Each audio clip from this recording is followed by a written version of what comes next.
Noticing the cracks in the tiles, lining the walls of your dim-lit bathroom. I see the pain of your bruises fading in, like the insects crawling through the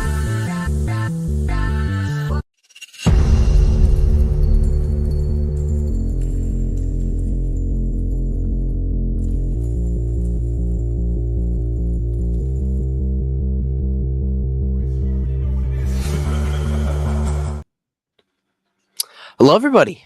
Welcome back. It's been a while since I've been on this channel. Once again, if you guys are not already up with the code, been focusing a lot more of my attention on the live show Cash Flow Kings. Go check it out. The link is in the description, I am sure. But with that said, once again, I pride myself on transparency, and to be transparent with you, I don't feel like going through and making a very repetitive kind of video every single month. I've been kind of, I wouldn't even say struggling to find the time, but like just the motivation has not been there. But I'm very still interested in investing, upgrading the portfolio, and a lot of that attention and my efforts there are on the Discord, link in description. Capital Mindset, I've been on there as well. So just constantly trying to improve investing. But today I'm going to be going over every single transaction, update to the portfolio, and at the end I'm going to be giving a whole portfolio reveal. So stay around for it. All right, April was an insane month. To recap it, basically, portfolio went from all-time highs at around $34,500 to all-time low to pretty much lows at not all-time lows, but you get what I mean. Like, portfolio went into the red when it comes to gains for a couple moments there. We went to around $28,000, lost about $7K worth of gains, but it is what it is. We got it back. Definitely was a very good time to test your gut, and I used it as a buying opportunity. And I also used it as a lesson that during this administration, there could be a lot of highs and lows, and that's why I always have to carry cash on me. So that's something that's going to be implemented into the portfolio going forward. Starting off, Liberation Day. Got a nice fat dividend from Vici, non-qualified, of course, $42.19. Spoiler alert, but I did sell off some Vici at the end of the month. Opportunity cost, I'll get to it, but got a nice dividend from them that was reinvested on a down day at like $32. So that's nice. Vici's been a nice defensive holding kind of owned throughout this time, although I'm more likely than not going to just hold on to it. It's about 9% of the portfolio right now, but if I can find a better defensive holding that makes sense, I'm not afraid to swap out.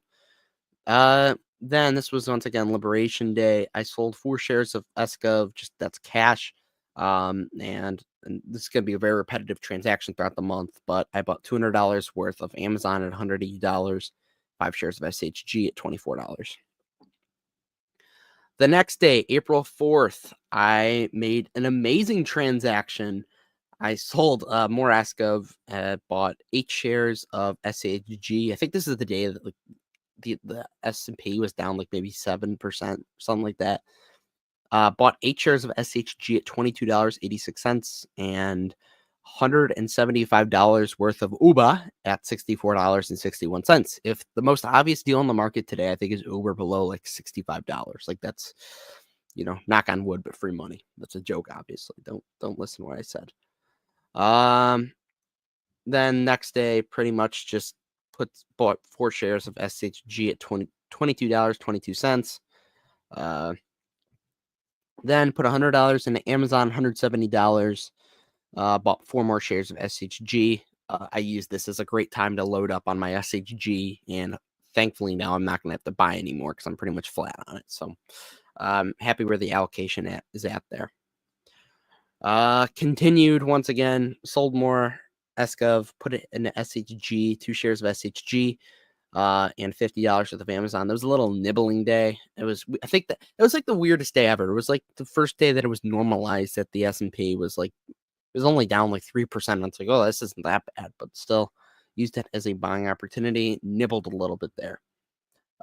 Then on April 14th, it was a Monday. I was convinced on Cash Flow Kings to sell Union Pacific at, I think it was like 10% gain. Nothing wild. It might have been flat even. I'm going to say flat. Pretty much at $221. It certainly wasn't any remarkable gain. I was probably up a little bit on it. Sold that just because I think I needed to get more cash on hand, and that was the day that we kind of saw some positive sentiment. Then I started a small spec play into Grab, which is only 1% of the portfolio at $4.04. That's done very well for me. I'm up like 22% on it. Unfortunately, 1% of the portfolio, so not a whole lot of money, but still, this is going in a direction that I'm going to explain later of the portfolio. And I bought more SGov with that money because I needed to get more cash. Then once again, consistent transactions here, more SHG, more Amazon, $100 into both pretty much. Then I trimmed some Vici. This was a day where I thought I saw a good opportunity. I trimmed some Vici at a 10% gain. I bought more SHG and I downed it $23.86, and I bought more Amazon, $174. $100 into both there. So like pretty consistent here. Then there was one day where Amazon got down to $166. I put $250 in Amazon that day. That's aged very well for me. Like I think Amazon below 165, that's like pretty close to pound the table. Then once again, full transparency, I wired $350 from my bank account that I just had saved in a checking account for like if we were to go into a situation like this, like I wouldn't be afraid to tap into it. And of course, I did so. That was on April 30th, so that was like pretty much last week. I needed to, get some money to perhaps buy a certain gaming company called Evolution that was down 20% on earnings. So I had to tap into that for a little bit. So Evolution, I bought 5 shares the other day at $70.19. If it hits like 65, I'm probably going to buy more. Evolution was down on earnings basically because they are moving from non-regulated markets, which makes up a decent amount of the revenue right now, into regulated markets, which is more sustainable long term. I think that's an obvious thing to do, but right now you're going to see some short-term pain. In my opinion, you're going to see long-term gain with it. So market, I think 20% was an overreaction, so I bought more. I think Evolution is one of the most attractive opportunities in the portfolio right now. Then after some convincing, I was convinced to sell 9% of my portfolio, which was an SHG. Thanks to Fabio. I sold pretty much flat there, I'll be honest. That's kind of a rough kind of a patch for me. Not the most, I held it for a few years and I'm getting out flat. So take your lessons. I just think I could do better with better than SHD, I'll be honest. You got to be honest with yourself and have these tough conversations with an investor. But this cash gave me a little bit of free money to play around with.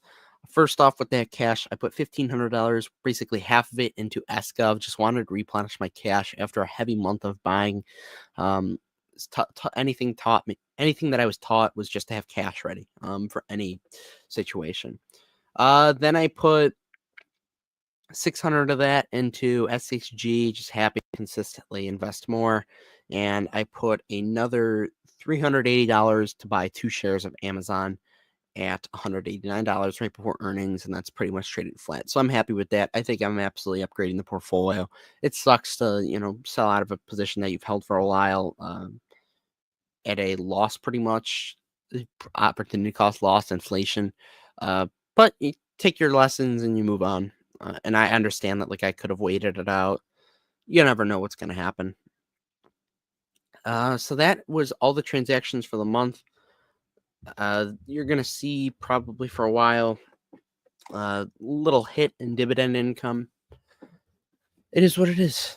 I'm upgrading the portfolio. It's definitely a lot more growth and quality focus now than, I guess, dividends. This is the entire portfolio reveal. Now, I mentioned something earlier about wanting to go heavier, potentially into more some like spec plays. I had this conversation. I want to have like 5 or 6 holdings that make up like 2 or 3% of the portfolio. All of them combined like 15 to 20% of the portfolio that maybe are a little riskier, maybe, small cap-ish, but also that higher upside where it could help me potentially outperform the S&P. We'll start from the top. Currently, 21.22% of the portfolio is SHG, and that's sitting flat. So, like, assuming that thing does its work, it's going to sit at like 20 or 30% of the portfolio. I'm happy with that. Once again, with this current administration, I wouldn't be surprised with some volatility. On any crazy volatility down days, I will be, if I get like more into the red on this holding, then I'm going to be consistently buying more.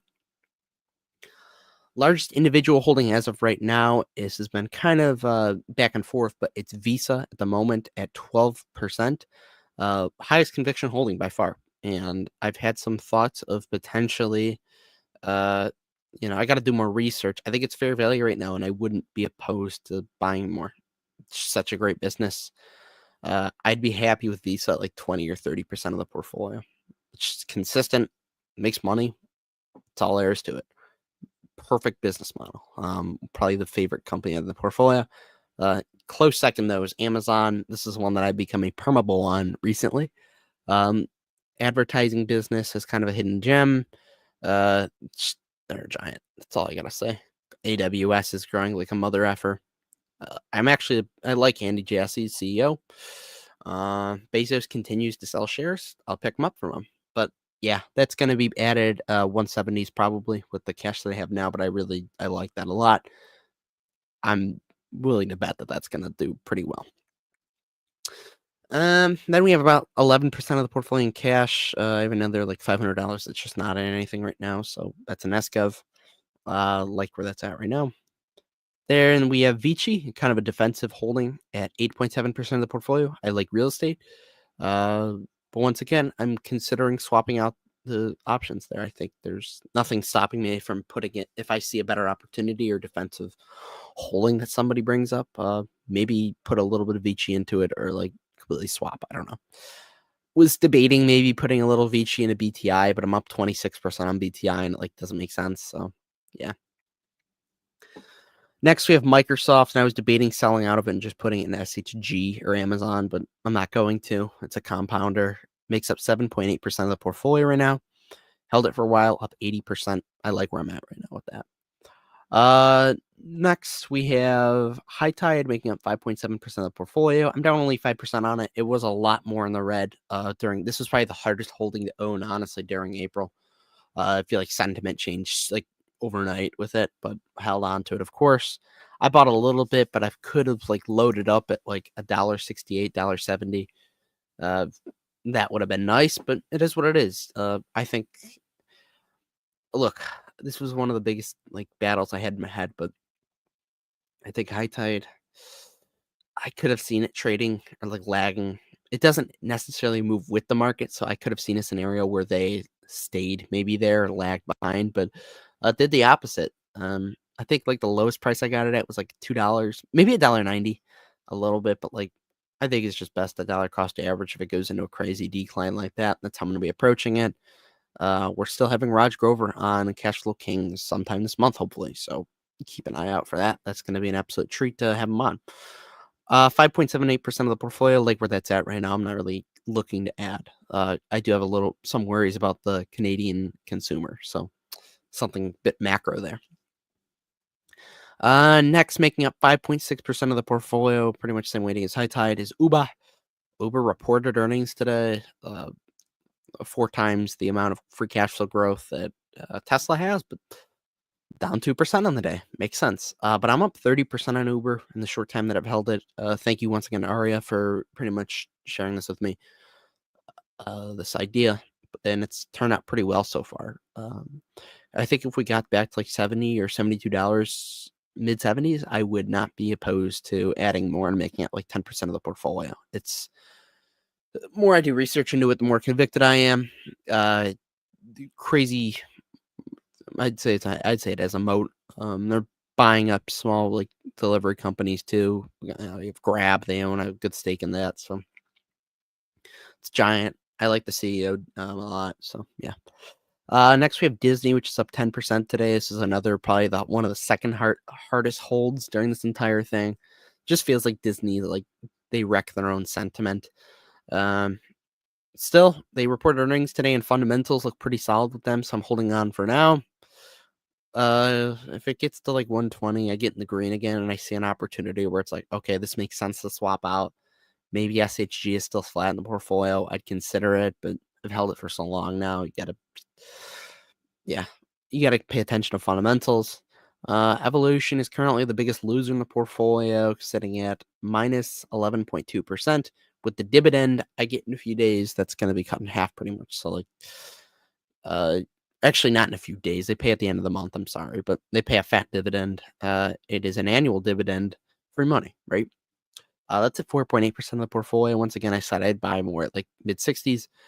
With Evolution, they do charge you a commission since it's a Swedish-based company in ABR, and you don't want to be like buying 1 or 2 shares at a time because that's just gonna kind of wreck your cost basis. So if I'm buying Evolution, I typically do it like $200 or $300, $400 orders, bigger, but yeah, you don't want to be playing around with that. Next, we're sitting on some nice gains at TKO at 2.5% of the portfolio. I like where this is at. I'm just really not doing much with it. I do have a few concerns with like, the quality of the product for UFC and WWE. Feels like a lot of the core viewership is not enjoying it, but they're making a lot of money right now. So something I'm going to keep my eye on. Once again, that's a bit of a smaller spec holding, but they're doing pretty well right now. Then we have BTI. It's kind of been doing its thing, up 26.29%, 1.7% of the portfolio. Oh man, I'd love to buy more, but you can't average up like that. And then Grab, once again, that's spec holding 1% of the portfolio, but there's a real thesis behind it. If it goes down like 10%, I'd probably double my holding in it. It's done pretty well, and the regards may be coming back in. So that's the portfolio right now. I like where it's at. There's still a few holdings that I'm kind of on the fence about. Vici, Disney being probably the big two. Yeah, but Uber's having a day. It's just like the fundamentals are so good with it, and it's done really well for me. So like, yeah, don't be surprised if you see me adding more to that. Amazon, once again, that's another holding that I love. Who's in the comments? I'll see more ducks here. There we go. You missed the evolution talk. Amazon, I love it. That's all I gotta say. They're so big. I love it. It's a casual like $160 billion quarter. Nothing for them. What else do we want to talk about? I'm trying to think. Oh, I was debating going into Progressive as a bit of a defensive holding.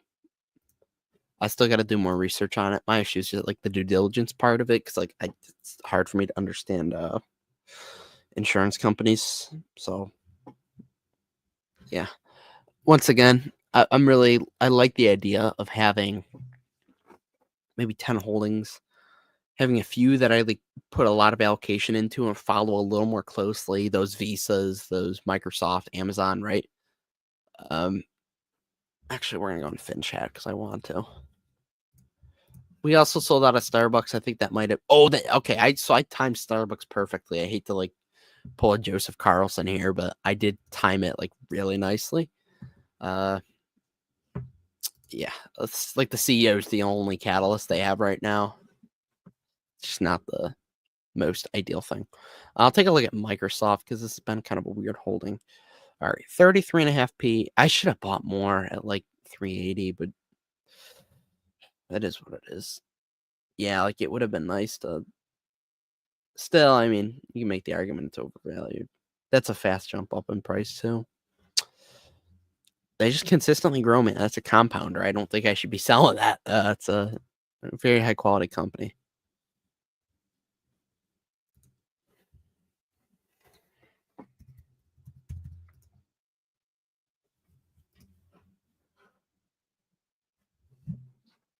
Where's Catbox?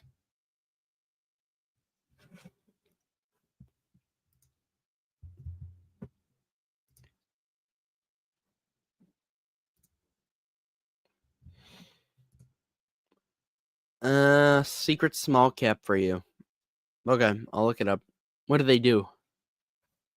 Probably like some porn company knowing him. Oh, it's of course Canadian. What do they do? Holy fuck.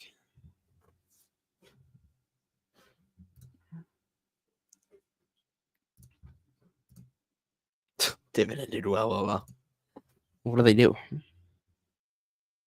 Canadian company. What's it got? I don't like this with the. I don't like my allocation into Canada here. All right, I'm looking this up now. I have to take matters into my own hands. Pine Tree Capital. Enterprise Software and Technology. Ooh, software company. I mean, private equity is something that I'm actually pretty curious in. Like, I was debating starting a small holding in KKR. Once again, like some of these companies, it's just like so much that I got to research, and it's like, do I want to be doing that? TSSI, I'm not investing in TSSI. For those who asked me to, I'm not. I don't even want to step my foot into the whole AI, anything AI related. It scares me, and I don't know what I'm talking about. I hear all these big words, quantum computing. Yeah, I can't do it. I'm too slow for this. Give me a financial company, and I'm happy.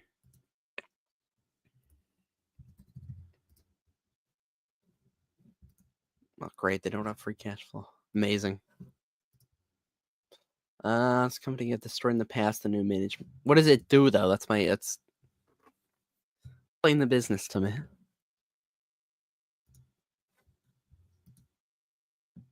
I'll look at High Tide in the meantime. Yeah, it's secret. I don't think I'm gonna be buying the secret cannabis company we discussed on Cashflow Kings After Hours members only. Maybe a little bit, but it just doesn't. That's like an actual gamble. It feels like I don't want to do that. Fabio told me one of the wisest things. He said, "Manage your money as if you are already a multimillionaire, and don't change a thing." So that's what I'm doing right now. Value-oriented investment company focused on okay.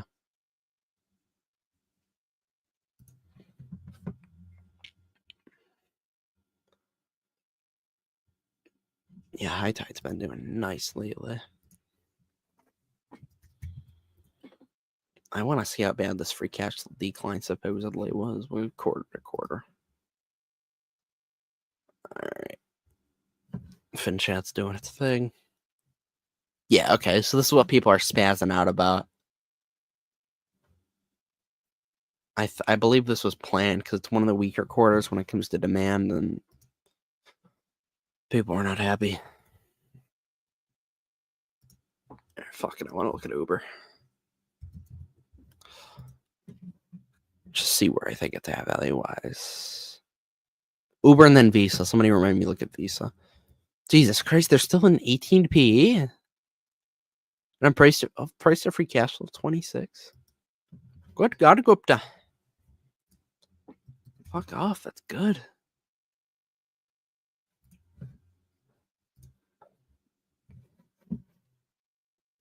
Let's see where we're at. 96.3% net income. Look at that. You won't ever see that with Tesla.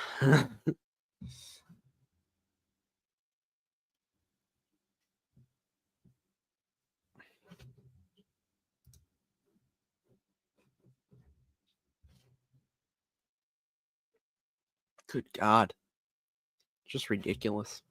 Look at some of the segments and KPIs with Uber too, because these are fun to look at. Fuck, do I want to listen to the earnings call from Uber? Skip the Q&A. Fuck it, we will. Your first question comes from the line of Doug Anmuth with JP Morgan. Please go ahead. Thanks for taking questions. I have two. First, just on mobility, as you've worked to keep prices low, curious what kind of elasticity you think you're seeing in terms of the response and how that's showing up in rides. And then on AV, you talked about almost 100 cars in Austin on the way to hundreds. What are you seeing there in terms of utilization of those Waymos relative to some of their other markets? Thanks. Yeah, absolutely. So Doug, on mobility, the elasticity that we're seeing is similar to the past. You know, usually for dollar of increase in terms of price. Transactions are negatively affected. Now, there's short-term elasticity and long-term elasticity. There's elasticity that you see in session, and then we think there's longer-term elasticity, which is as you tend to kind of get used to prices not increasing as much as they were in the past couple of years, how do your habits change? How does sessioning change? So we're happy with the results that we saw in terms of the pricing that we were able to deliver to the consumers as we saw the insurance headwinds ease a little bit, and hopefully we'll keep that going. There was also kind of a mixed shift in terms of trips, a bit more growth internationally than the U.S., especially in the travel sector, that affected overall price mix, so to speak. But so far, I'd say so good in terms of elasticity. In terms of AV in Austin, we're very, very encouraged with what we're seeing. Obviously, Waymo has a safety track record second to none. Consumers are loving the product. Opt-in rates are very, very healthy, and the ratings are healthy. The team on the ground is doing a terrific job in terms of repairs and cleaning and recharging the cars, et cetera, to make sure that the Waymos are available for rides. And then when the Waymos are available for rides, they are very, very busy. So we're seeing very high utilization of the vehicles in terms of trips per vehicle per day. As a matter of fact, the average Waymo in Austin is busier than 99% of Austin drivers, is defined by kind of the number of trips per day per Waymo as well. So very, very encouraging early days. We are going to continue to increase the vehicle count in Austin, and we're super excited for expansion in Atlanta, as well as some of the other AV announcements that we've made and the expansion that we see both in the U.S. and especially outside the U.S. as well. Thank you, Dara. You're welcome. Next question. Your next question comes from the line of Eric Sheridan with Goldman Sachs. Please go ahead. Thank you so much for taking the question. I want to know if we could go a little bit deeper on the broader competitive landscape. If you could give us a bit of an update on what you're seeing competitively, especially around either pricing dynamics or incenting supply and demand across both mobility and delivery, and if there were any specific geos you wanted to call out from a competitive intensity standpoint. Thank you. Yeah, Eric, these markets continue to be very competitive on a global basis. In terms of mobility, we've got a strong competitor domestically here in Lyft. I think we're more focused on competing with each other on service, on quality. Obviously, insurance is something that's hit both of us as well. So I think the competitive intensity in the U.S. is pretty consistent. And then internationally, of course, we got Bolt in Europe and Didi in Latin America. They're strong competitors. They continue to focus on expansion. And I think as you see by our results, we're the number one player in the vast majority of markets in which we operate. And even in a very competitive market, our category position continues to be market leading. And then the same in delivery as well.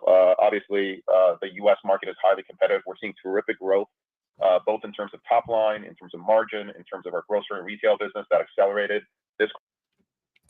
All right, that's enough. I'm going to look up Visa just because I was considering. I want to see where it's at valuation-wise, and then I'm going to hop off. All right, P 35, price of free cash flow of 31.2.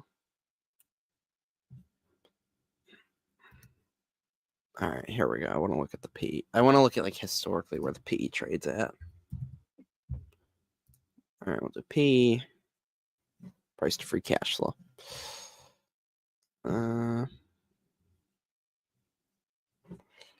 Somebody get Aria out in here because I gotta find out how to do the average P.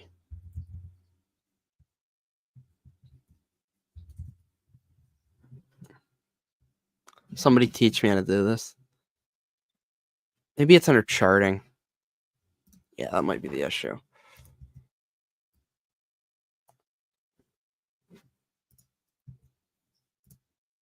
Visa.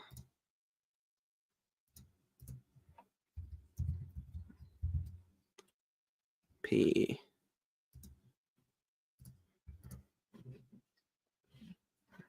All right, no, I don't want to look at KKR. Fuck you, Fuhat.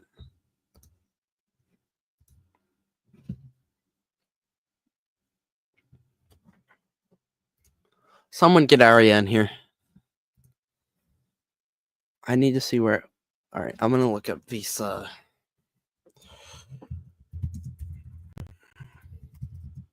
Visa 5-year average P, and then I'll look at 10-year.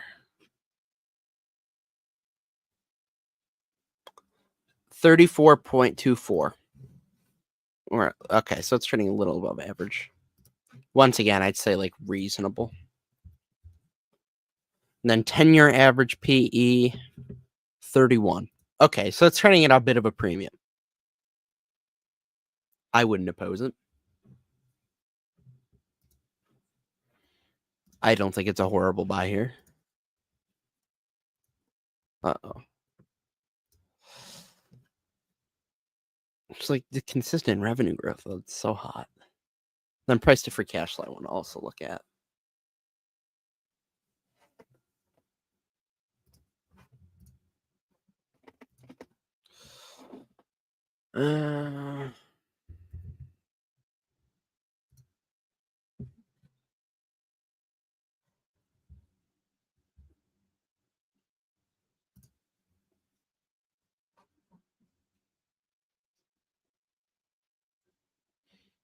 All right, priced. Okay.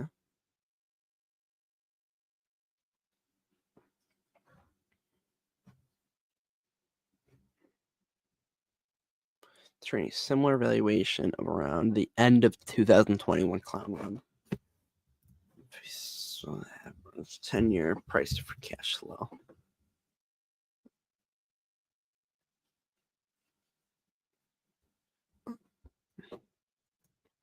I might have to pull Grok for this one. I don't usually use AI, but like cases like this, it's kind of nice. All right. Fuck, oh, they have something on FinChat where I could ask it too. I'm sorry, Aria. Aria's gonna... All right, the 10-year average price of free cash flow for Visa is 30.52. Okay, so it's around... It's coming to my conclusion. I think it's around fair value. Could get it a little better, but I like where it's at. All right, I'm going to hop off here, so appreciate you all tuning in. If you like this lifestyle, let me know. I just figured I'd come on here. I'm enthusiastic about investing today, so why not? Appreciate you all. Smash like and subscribe. Do Divin Sucks Hot Drugs. Catch me on Cash Flow Kings. Have a good one.